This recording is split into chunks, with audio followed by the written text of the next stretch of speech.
Hello, I'm Beryl Dakers. Welcome to Palmetto Scene. In this episode, we'll give you a slice of what makes our state so special. We'll take a look at amazing rural arts programs, and we'll sample that low-country delight known as Frogmore stew. But first, we begin in the upstate, where we'll visit an ordinary couple who overcame the many challenges of a Jim Crow South to live an extraordinary life. Upon conception begins life, nurtured, protected until birth, continues life. Born into a world unknown, a journey of life. My name is Dorethia Spurgeon. I am retired from one of the leading manufacturers here in Greenville, South Carolina. My name is Alton Spurgeon, retired as well. My position was a facilitator/planner. I was a manager in manufacturing, had responsibility for several hundred people. I took early retirement. While Al was working, I was able to sleep late and did crafts. I enjoy making soap and lotion, stain remover, and different things. When I first retired, I started an organic farm, which was one of the very few in Greenville at the time. We would take our produce to the Greenville Market downtown. We do a lot of vegetables for our family. All of our children are working, and we'll can and freeze vegetables for them. And we enjoy things like being outside, taking walks, going fishing. And we have days when we say, well, we gotta work in the yard or do housework. And once that's done, we're free to fish a little bit more. That's it. I catch the most fish though. Growing up in the South, there were many challenges because we grew up during the Jim Crow era. Schools were segregated. You couldn't ride on the front of the bus. You could not eat at certain restaurants, or any restaurants really. And we would walk to school, and regardless of the weather, raining or snow, we had to walk 5 miles from where we lived. We had to walk in the opposite direction to get back around to school, because if we had walked through the white neighborhoods, and they would throw rocks at us until they ran us out of their neighborhood. On the way to school and back, we see these beautiful yellow school buses passing us by with all of the white kids, and they would open the window and hurl profanities at us, and would often throw things out the window at us. And that was over 65 years ago. But the memories of those things day after day are still very vivid in my mind. And one of the things that I learned from that would I never ever treat anyone the way we were treated just because of their race or for any other reason in the world. The one thing that really was a problem was that there were no good jobs, and we had to take jobs like domestic work or cleaning jobs, and that was about it. I harbored those feelings for a long time, but thankfully it didn't make me hate, but it made me more determined. Many times, people would call you names and say you wouldn't be amount to anything, but there was always some old person in the community who could tell you to never pay any attention to what someone say or call you. You keep your focus, educate yourself, set your goals, give it your best shot, and that you would succeed. Those ideas and concepts instill within me. I have never met a person, regardless of his color or race or his education, that made me feel inferior.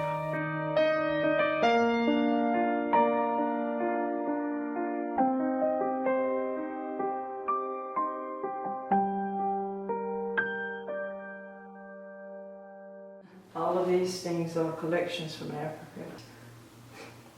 And you notice the woodwork, how they cut it, carved that in? Yeah, these are from China. I never expected to ever see another part of the world, but the unthinkable happened. In my professional life, Dodie and I traveled all over the world. We lived in Nigeria for 2 years. We lived in China for 1 year.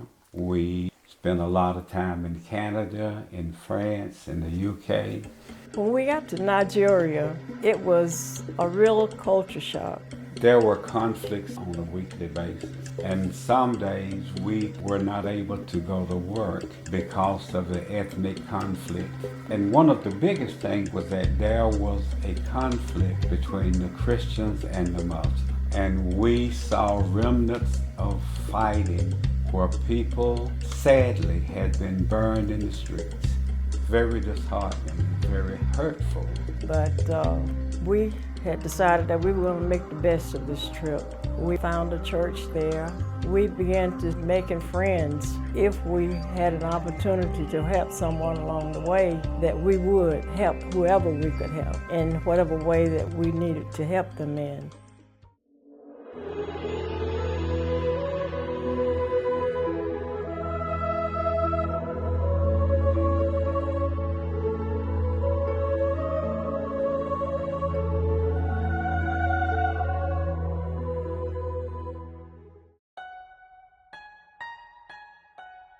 Oh, we love China. It was one of the most memorable things that we've ever done. We were building a new plant in Shenyang. I was the assistant plant manager, and it was just like being home. The food was absolutely sensational. I enjoyed going to market while Elle worked, just talking to people, and I met so many young people. They love to talk to Americans. And I also worked in the orphanage. It was just so rewarding. We would meet people that had never seen black folks before. We went to one of the villages way up in the mountains, and it was really funny. I mean, they were nice and they were kind, but they'd come out and they'd rub your skin to see if it would rub off, the color would rub off, and they tried to talk to us. And they could not understand how, coming from the same country, we could be black, and some of our friends with us, they were white. I can tell you the Chinese were really, really good people. Very. And they don't want a handout. They're hard workers. People are people. And the way I feel about a person in my heart has nothing to do with who he is, what color they are, or where they come from. The pandemic didn't really affect either of us, other than we missed the get-togethers with our families. The only thing that we haven't been able to do was to go out and eat, go to the grocery stores and things of that nature. We missed our church family because she couldn't go to physical church. We had virtual service. And our hope comes from above. We are believers. We make a concerted effort to treat everyone the way we want to be treated. We just try to live our lives and help people wherever we can. In all things we do, be respectful so that people can see the way we live our lives and be glorified. Born into a world unknown, a journey of life. For one moment or years, the way of life. Between war and peace, struggles life. Destruction, sickness, or disease flees life. A place unknown to man, eternal life.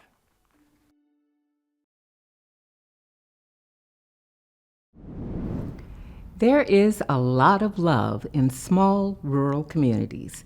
In 2016, the South Carolina Arts Commission created the Art of Community Project to connect with these rural small towns, to address the needs and concerns of its citizens, and to recognize their artistic wealth.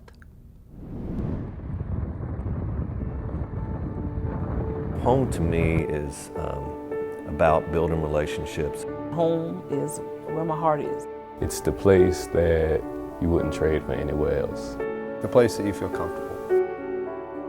There's a whole lot of love in a lot of rural communities. Of course, they have their own economic troubles and stuff like that, but the people here genuinely care about one another. People forget about the value of the arts, overcoming problems with creative solutions.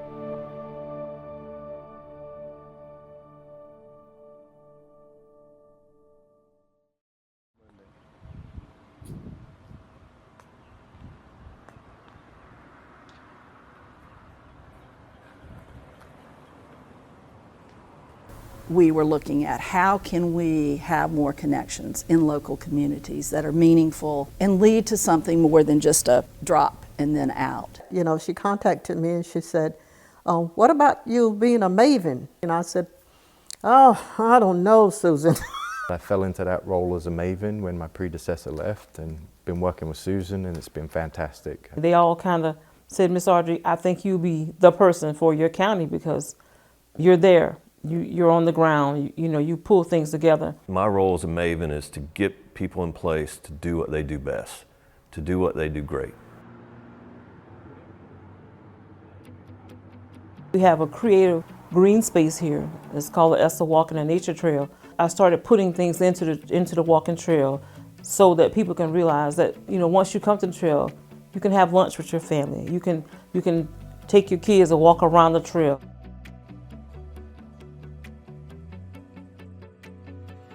In 2019, we had an art resident, Marcus Tracy, that came through, and we actually implemented some social, healthy social things into the park. I even have an area that's set up out there now. It's set up like a classroom.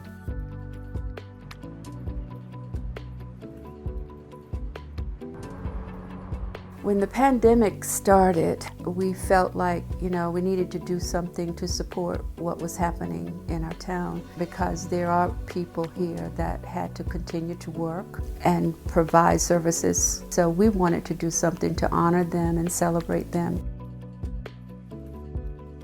We provided a mural that's on 278 that says thank you. It has pictures of all the frontline workers.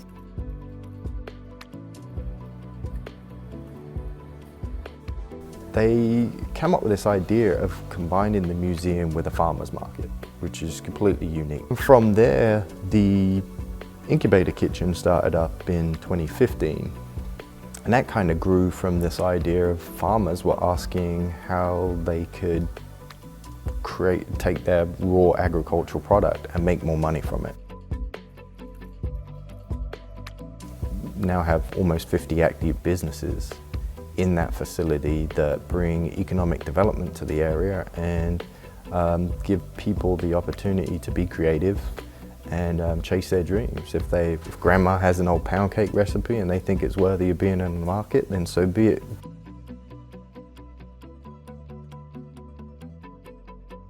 One of the great things the first couple of years the Arts Commission work has brought us is it made us step back and look at what we had. In a second program, we created kind of a subset program called Create Rural SC. And we identified creative connectors in each one of these communities, and we asked them to help us at the State Arts Commission to identify more creatives.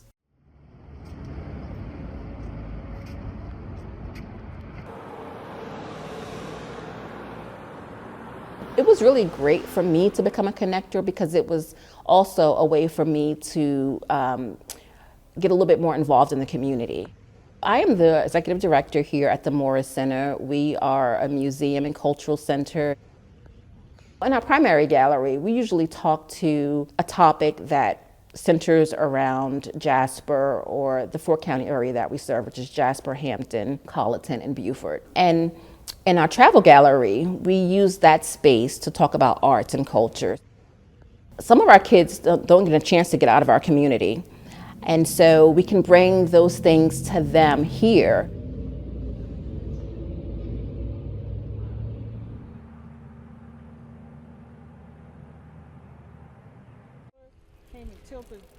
ground for me? Got that all tilted? Oh, you got a There's this organization called Growing Cobb. Cobb stands for Calhoun, Orangeburg, and Bamberg counties. And I was made the garden advocate for the community garden we have here in Denmark. Technically, we live in a food desert. We host some community gardens to provide our community members with some fresh produce.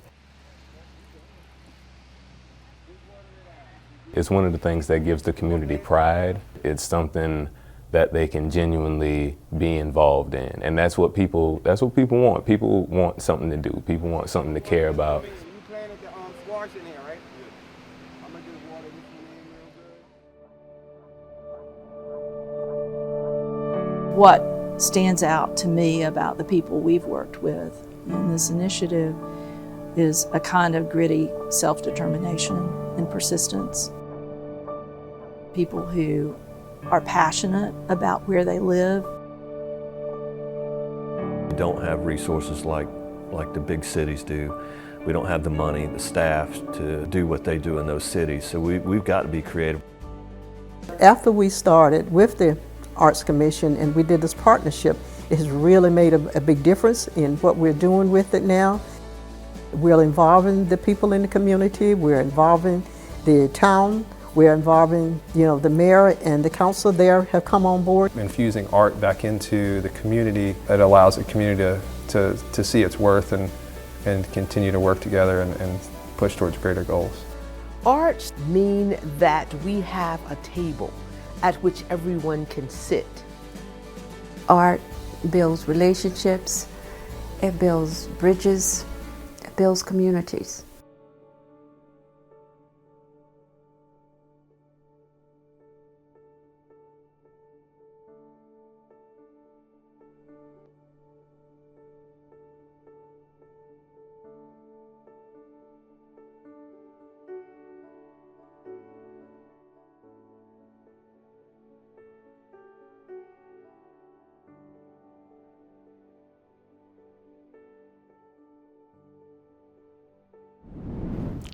It's the dish that has a little something for everyone. You might call it Low Country Boil, or Beaufort Stew, or even Frogmore Stew. ETV Low Country's Holly Jackson tells us where the name and the dish originated, and how you can make it a crowd pleaser. In the Low Country, we have what has been called, now deemed as a Low Country Boil. So Low Country Boil, people think that it's really a real old dish, but really everything is coined and documented to 1960. A gentleman, Richard Gay, he was feeding some of his National Guardsmen. He was on duty. There was 100 guardsmen, and they'd asked for him to cook. Well, he'd come in from shrimping, obviously had plenty of shrimp, but he wanted to create a dish, something he could do all in one pot, and he had farmers with potatoes that he could trade shrimp for potatoes. He had farmers that had sausage, he could trade the shrimp. So it kind of got into a bartering system, and he had different leftover stuff. So 1960, Richard Gay started the Frogmore Stew. The Gay family is iconic to St. Helena Island. Their dock is still in Frogmore, South Carolina. They continued with the Frogmore Stew, and it slowly gained popularity just because it's shrimp, sausage, corn, and potatoes, which is an incredible ingredient. It's very simple, but very delicious. Well, they started getting asked, okay, well, how many frogs are in it? Or does it have frogs in it? No. It doesn't have frogs in it. It's from Frogmore. Yeah, so basically when you're looking for a good fresh shrimp, well, obviously the Carolina shrimp, but wild caught USA shrimp. These are white shrimp. So these little potatoes I like to use, the little potato pearls, but what I love about these is they basically, when they cook up nice and tender, and the skin holds together on them. So then basically you don't end up with mush. But the real deal is a good smoked kielbasa. And that's basically what we're gonna go here. So we're gonna run in, we've got our pot getting hot here. So I'm gonna start it out, a little bit of olive oil. mixed with a little bit of canola oil. So like I like to take my sausage that's been smoked, I'll go ahead and add in a good amount of butter right in here. So I'm gonna take my smoked kielbasa here, and we're gonna go ahead and add that in. And you don't wanna go crazy and start stirring yet, but you just wanna make sure that everything's getting laid in there pretty good. Once you feel good with that temperature, go ahead and raise it up a little bit. You'll start to see where the sausage is already starting to plump up a little bit. I'm gonna stir about one more time. Now I'm starting to get some good sausage fat on the bottom of that pan. You're seeing it starting to stick in there. Once it starts sticking, I like to add my seasoning. And I'm gonna go in, we're gonna go in pretty heavy with this from the get-go. And don't be scared, it's not spicy. Don't add any additional salt, just add your good crab spice. Once you get that to bubbling, your crab spice going on, it's toasting a little bit, you're gonna add a beer of your choice. Now I'm gonna come in with my cold beer. Make sure that you give that a good stir. And at that temperature, it does not take long for the alcohol to cook out of it. Once you get to that point, simply just go ahead and add some water. And everything about this recipe with Low Country Bull is, you know, a lot of it's eyesight. You know, you can go by a recipe, you can create your own Low Country Bull, but basically everything is, you want enough liquid, water, beer, to cover the rest of your ingredients. I'm just gonna stir that sausage around, make sure it gets good and woken up and it's stirring all that good fat. Now, after you've added all your liquid in like this, I like to add probably about 8 or 10 good bay leaves, good sized bay leaves. And if you were using any other kind of things like artichokes or any, you know, crazy stuff like that, that was kind of when you would add that. But we're not. We're gonna bring this back up to a boil. Now you see that beautiful color we got there? That's what we're looking for. You can already see the fat and the butter and the oil's working. You can see that crab spice working. Bay leaves, once they get good and hot, they'll break down and they'll start to get their flavor going in there. So we're at this point, we're gonna go ahead, slap the lid on it. Once we do that, we'll give it about 5 or so minutes and then we'll check it.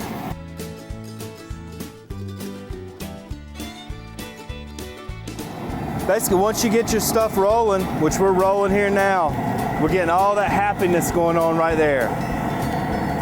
You got your bay leaf really soaking it up, spreading out that bay leaf love, and then you look how fat and plump those sausages are. And now once you get to this point, this is where you want to add your other ingredients. So I'm gonna roll in with these beautiful little baby potatoes. We're gonna go right on in there. Be careful of the splash. So now you keep that steady roll going and very, very carefully, without splashing, add that beautiful corn in there. All right guys, so once you've got everything rolling here, we've been rolling for a little over 10 minutes.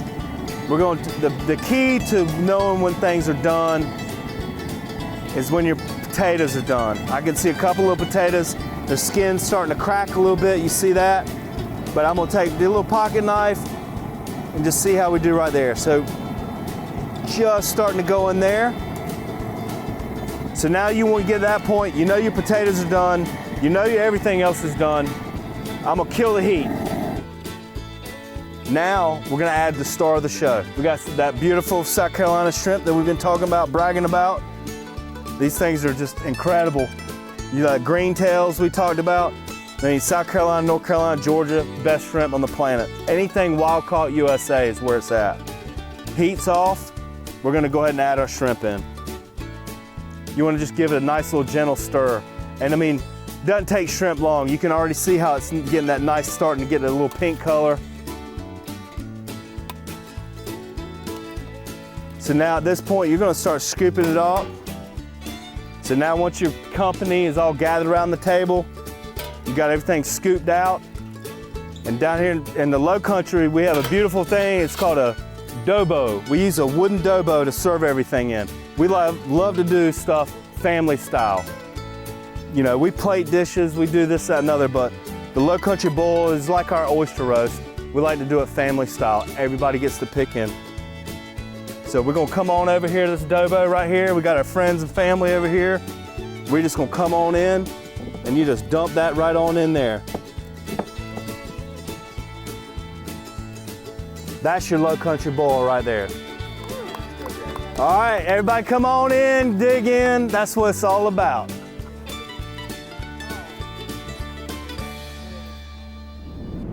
Now that's some good eating. For more stories about our state and more details on those stories you've just seen, do visit our website at palmettoscene.org.